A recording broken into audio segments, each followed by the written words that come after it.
Tim DeWittiak's a great captain. He's taken me out in a lot of situations where in boats like this, we've had it standing straight up, and I had to ask myself, were a few salmon worth my life? Well, obviously not. Always pay attention to the weather. The Great Lakes have taken down more than 10,000 ships. I'm not talking about boats like these, I'm talking about boats like those. The Edmund Fitzgerald was 742 feet long, so always be careful out there. Another savvy guy I know on the Great Lakes named Jason Garkey has been working with kings at night. Catching big kings at night requires some special rigging and special tackle, but most of all, the night shift for kings is just a thrill a minute. Stay tuned. Kings at Night. Everybody else is heading in, we're heading out. We're just going out.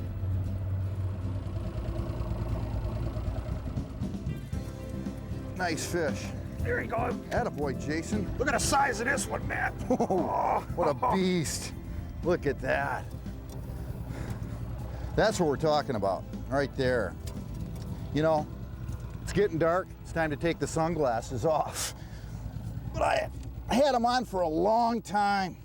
You know, a lot of things happen at night out here in the Great Lakes. First of all, the pressure leaves. The boats are thinning out and the fish are less pressured. But the second thing that happens is the food chain rises. The plankton and the alewives, they all rise up. The mysis shrimp, they start coming up closer to the surface, and you have to fish closer to the surface. Most of the time, these fish are gonna be in the top 45 feet of the water column. That means you're letting your downrigger balls down not so far, and you're letting your lines out on boards not so deep, like with your lead core. You're not letting out as many colors, etc. And this is what you can expect to get, and we're gonna fish them right through the dark. Let's put this fish in the box. Here we go, Let's buddy. get back at it. Well, that came off the stacker, off the downrigger that was down 65 feet, right? Yeah. Yeah, Matt, we're not going to change that equation. What we're doing, folks, is we're double stacking two downriggers that we have on the boat. We're setting one down 65 feet. We're double stacking the second rod down at about 30, 35 feet. And then between that and the surface, we're running a cheater rig. And it seems like so far that that's what the fish are picking out. But basically, it's a pretty simple system. You got to keep it simple after dark. I wouldn't suggest running more than 2 to 4 rods at the most. Sun's going down. The fish seem to be coming up higher. I'm seeing a lot more fish up high right now, Jason. Got fish at 60, 50. I got a couple fish at 45 feet. Fish on! Not too big. Just a little guy? Yeah, it's a little one. There he is. He just broke the surface. We can't even get the rods down. We'd be in real trouble if we had 8 lines out. Is that a coho? That's a smaller king, Matt. Little king? We'll let him get right back in. Come back and get him when he's a big 30-pounder. What I'm doing right now is setting the leader. Basically, the leader is from the lure to the actual downrigger clip itself. That we attach it up to the downrigger clip. We're setting them back about 40 feet on the bottom end and staggering them as they come up the water column. Clipping that in there. We're gonna set this one down 15 feet and temporarily put it in a rod holder. Our next bait, we're gonna drop back about 25 feet. If you don't own any line counter reels, they're an absolute must. You have to have line counter reels for precision depth fishing. Now we're gonna clip the second rod to the same downrigger cable by using what we refer to as a stacker device. A stacker device attaches to your downrigger line and prevents this bait from slipping down to the other one and creating a mess. And it hooks up basically the same way. You put that in a rod holder or hold it in your hand. And now we drop it down to 65 feet.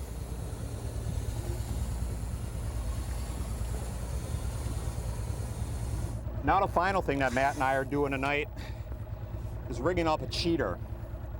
For those of you who don't know what a cheater is, basically a leader with 2 snaps on each end.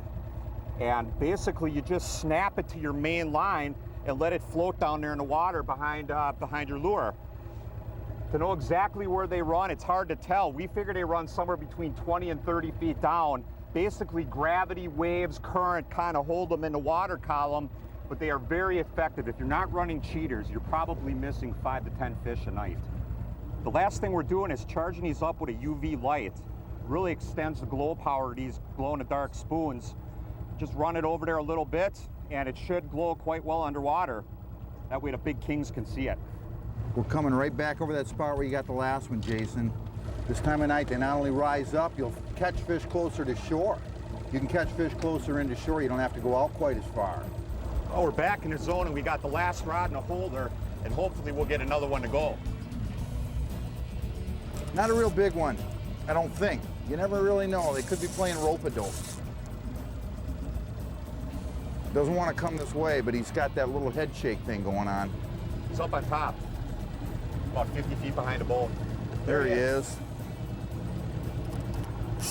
Whoa! Even the little guys, you can't just drag them right into the boat.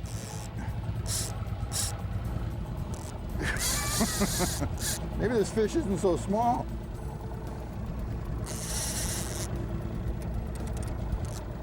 Come here, buddy.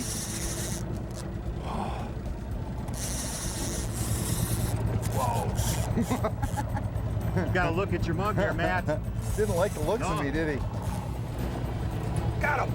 Oh, good job, man. Nice king. That's not a bad fish. That's a respectable Tell fish. you what, at night, it's starting to get dark. You gotta start thinking about keeping things safe. Keep stuff off the floor. It's easy to trip this time of day when it starts getting dark out here. We have another one on? You tripped. I tell you, the action starts getting hot at night. It gets difficult. There we go. Another key to this night fishing gig is to make sure you have some glow-in-the-dark lures in the boat, glow-in-the-dark tape. Bring some along to change some spoons over and alter some spoons, doctor them up, but glow-in-the-dark paint on spoons, it's real key this time of night. And have something on board, something to charge them up, a laser light. Charge those things up and keep them glowing and bring them up from time to time, charge them again. Nice fish, we'll put her in the box. Basically, we're taking this UV powered flashlight and you just run it over the bait a little bit to kind of let the paint absorb that light power, and it does a real good job for charging these baits up. I'm seeing a bunch of fish at 40 and 30 feet. They're really coming up. We're gonna set up one extra rod here. We're gonna set up a lead core setup. The reason why lead core works so well at night is it's basically a flat line. It's not hooked up to a downrigger or any other type of diving device. And we're gonna set it back probably 6 colors, Matt. That's 6, 7, that's what we've been running. Basically, for every length of lead core, you can figure your bait, spoon, plug, whatever it is you're using will sink 5 feet per color.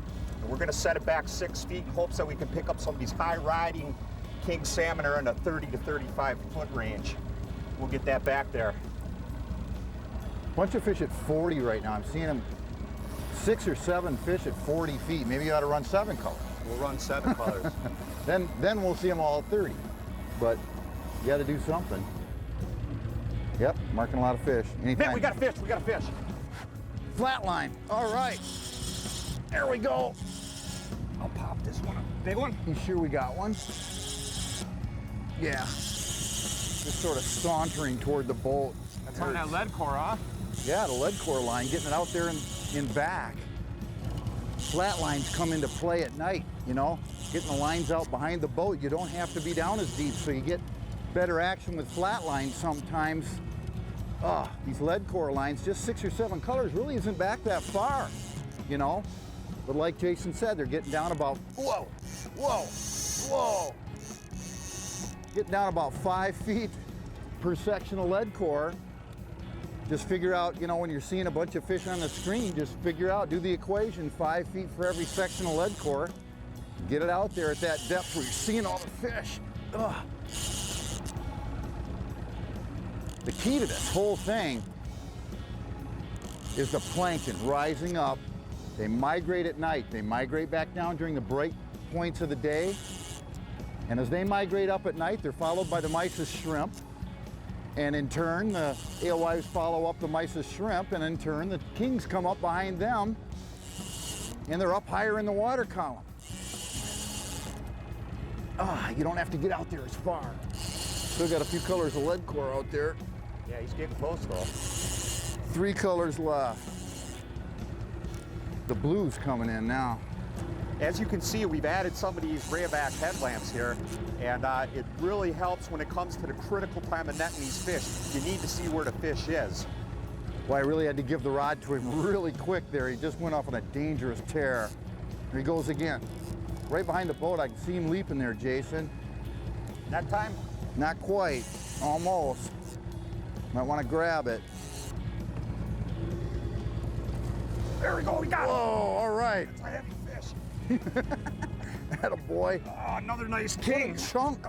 Look at this beastie. That is a nice That's fish. a nice fish. Look at this. We're by ourselves out here. There's nobody else around. We've got We're the all fishing to alone. ourselves. This is hot.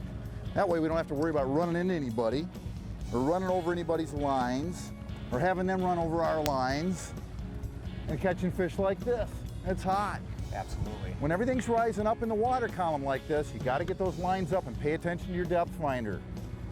It's really important. And glow colors. Glow colors at night, glow spoons, keep them charged up. It's really important. Let's get him in the box and get a couple more, and let's go in and Let's get have a it on. bite to eat.